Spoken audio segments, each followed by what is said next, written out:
Les musulmans et les unitariens qui se disent chrétiens citent très souvent Deutéronome chapitre 6 verset 4 pour essayer de réfuter l'idée de la Trinité. Deutéronome 6, 4 dit « Écoute Israël, l'Éternel, notre Dieu, est le seul éternel. » Or, cette confession de la Torah s'appelle le Shema. Le Shema est l'essence du judaïsme. C'est cette phrase qui sert de point central des prières du matin et du soir lors des cultes juifs. Et nos amis musulmans et unitariens disent que le Shema prouve que Dieu n'est pas Trinité. Après tout, il suffit de le lire. Écoute Israël, l'Éternel, notre Dieu, est le seul éternel. L'Éternel est seul. Il n'y a qu'un seul éternel, un seul Jéhovah. Mais nous les trinitaires, nous sommes monothéistes. Nous croyons qu'il n'y a qu'un seul éternel. Mais nous croyons aussi que cet éternel est trois personnes. Donc nous croyons qu'il n'y a qu'une seule Trinité. Et il est clair que le Shema ne contredit pas la position monothéiste, il la confirme. Mais le Shema fait plus que confirmer le monothéisme. Le Shema confirme le monothéisme trinitaire. Et oui, le Shema confirme la Trinité. Si on lit le Shema en hébreu, nous voyons que contrairement à ce que disent les musulmans et les unitariens, le Shema affirme l'idée de la Trinité.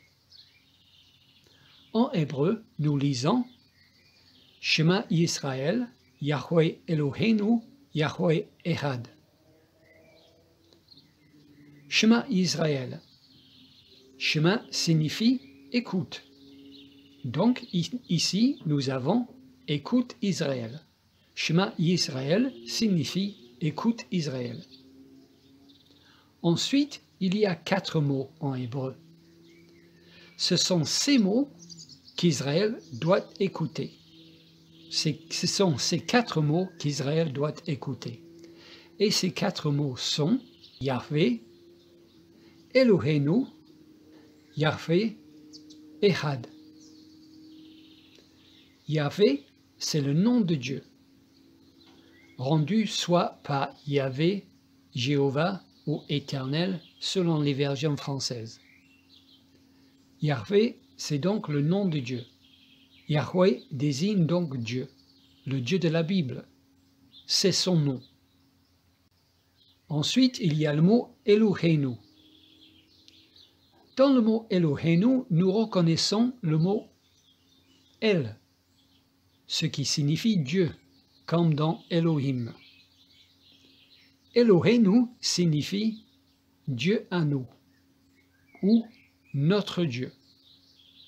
Eloheinu signifie donc notre Dieu. Et le dernier mot de la phrase est le mot Echad. Echad signifie un. C'est le numéro 1. Echad, c'est le numéro 1. Nous avons donc ici 4 mots. Ce sont ces 4 mots qu'Israël doit écouter. 3 de ces 4 mots désignent Dieu, le Dieu de la Bible. Et l'autre mot, c'est le numéro 1. Yahweh Eloheinu, Yahweh Echad. Signifie donc Yahvé, notre Dieu, Yahvé, un. Voilà ce que signifie cette phrase. Yahvé, notre Dieu, Yahvé, un. C'est tout ce qui est écrit dans le texte hébreu. 4 mots.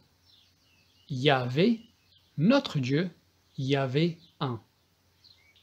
3 mots désignent donc Dieu, et ensuite, il y a le numéro 1. Ayant établi tout ceci, je pose la question. Selon le texte hébreu, selon le schéma en hébreu, qui est un. Selon le schéma en hébreu, qui est un.